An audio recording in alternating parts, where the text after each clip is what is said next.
यहाँ पर बड़ी अहम बात ये भी है कि हमने देखा है कि ट्रंप के फॉर्मर एम्बेसडर जो निकी हेली, उसने भी यही कहा है कि असल में ईरान को पुश करने वाला अमेरिका है।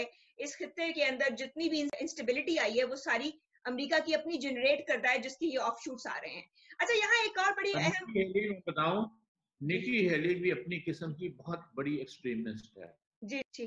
अच्छा डॉक्टर फारूक, इस डील की टाइमिंग के ऊपर आप क्या कहेंगे? लेकिन इससे पहले ये बता दूं कि 2016 में जब चीन के सदर ने ईरान का दौरा किया था, तभी उन्होंने इस डील का अंदिया दिया था, जो अब इसके आहिस्ता आहिस्ता ये बाहर आ रही है। लेकिन क्या आपको लगता है कि कोविड-19 की जो सिचुएशन है, जिसके अंदर सिस्टम्स एक्सपोज हो रहे हैं, चाइना के ऊपर एक बहुत ही बुरे लिहाज से अमेरिका ने क्रिटिसिज्म शुरू कर दिया कि इन्होंने जनरेट किया है और ये सारा, और फिर ईरान को किस तरीके से आइसोलेट किया इस संजीदा सूरत हाल के अंदर, तो आपको लगता है कि इस डील का एक ये भी हमें कनेक्शन लगता है कि सिस्टम्स अब एक्सपोज हो चुके हैं, ममालिक एक्सपोज हो गए हैं, वो कैसे डील कर रहे हैं, तो पता चल रहा है कि खित्ते के अंदर एक नई ताकत उभर रही है चाइना की सूरत।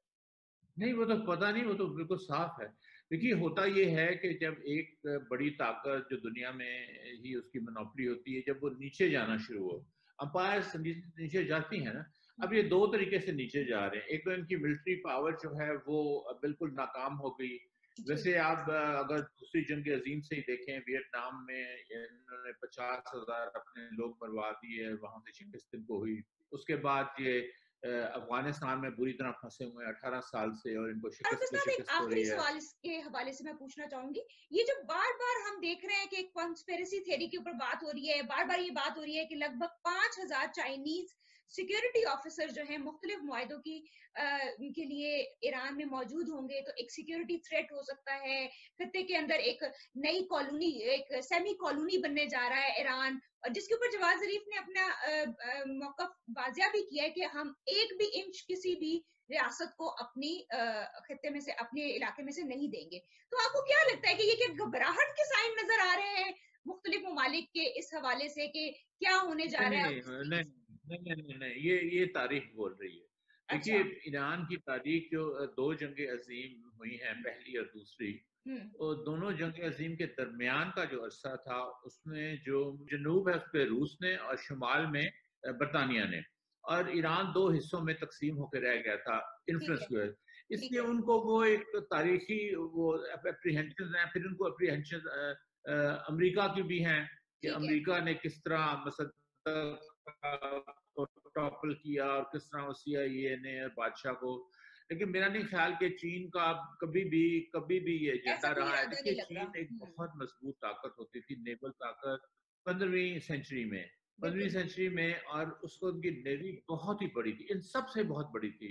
उन्होंने तो कोई कॉलोनी नहीं बनाई जाके ऑस्ट्रेलिया में या इंडोनेशिया में या मलेशिया में। ये बिल्कुल। छोटा सा एक जजीरा, इंग्लैंड, वहां से उठ के ऑस्ट्रेलिया, न्यूजीलैंड, और यहाँ पर आके उन्होंने इनको अपनी कॉलोनी बना लिया। ठीक इसलिए है। इनके डीएनए में है इन यूरोपियंस के दूसरों को दबाना, हम्म। उनको बेइज्जत करना, उनको हम्म। कमतर समझना और अपने आप को आलातर समझना। ठीक चीन है। एक एशियन मुल्क है, वो एशियन मुल्क है। इसलिए मैंने जो आपको पढ़ के पहले सुनाया था, जी। उन्होंने यही कहा है कि हम दो बड़ी एशियन सिविलाइजेशंस आपस में मुआहदा करने चली हैं। उसका मतलब ही ये है कि ये कोई यूरोप और एशिया के दरमियान मुआहदा नहीं है।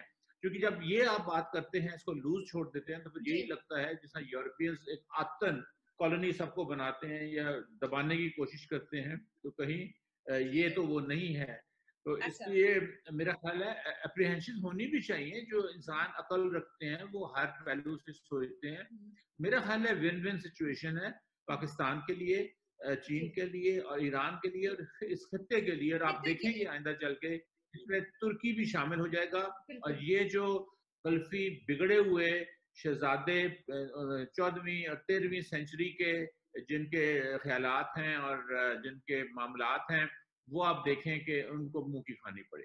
अच्छा, यहाँ पर एक बड़ी छोटी सी बात, आप ही की बात से एक्सटेंशन में कर रही हूँ। मुख्तलिफ जिन पोर्ट्स का इस सारे मुआहदे के अंदर जिक्र है, उसके श्रीलंका की पोर्ट हम्बनटोटा है, गवादर पाकिस्तान की, इसके अलावा स्टेट ऑफ हॉर्मुज में जो पर्शियन गल्फ के अंदर और कैस्पियन सी के अंदर, तो यहाँ की जो पोर्ट्स हैं उसके तक नहीं, रसाई को चार बहा हासिल। को क्यों भूल गई हैं? चार बहा हाँ, जो चाबहा, इतना इन डेवलप, सब के साथ इतना वो रसाई जो है एडवांस वो हुआ था। कनेक्टिविटी हो रही है, फिर पूरे रीजन की एक कनेक्टिविटी क्रिएट हो रही है इसके तहत। और ये एशियन कनेक्टिविटी, इसमें कोई भी जो कुव्वत है, कोई भी मुल्क है, वो यूरोपियन नहीं है। ये सारे एशियन ममालिक आपस में मिलके, खित्ते के ममालिक आपस में